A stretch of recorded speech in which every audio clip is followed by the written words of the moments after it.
Hello bos, selamat pagi. Saya Iwan Pang. Hari ini kita company ada baru punya stok mari. Ini baru sampai punya. Tahun 2009. Toyota Alphard 3.5cc ya. Ini V6 punya. Harga jual 38.800. Boleh nampak dia bumper sudah tukar baru punya model. Sudah tukar baru punya model. Ini kereta tadi saya sudah start lah. 360 kamera memang ada. Kan. Lepas tu 2 power door.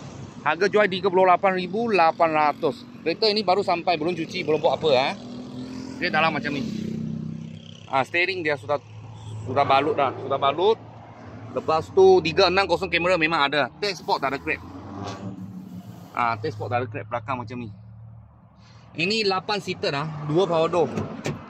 Tadi saya try ada 2 power door lah. Boleh duduk 8 orang.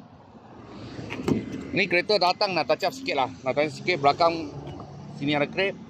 Yang punya body kit lah. Diffuser lah orang panggil. Okey. Harga jual 38.800.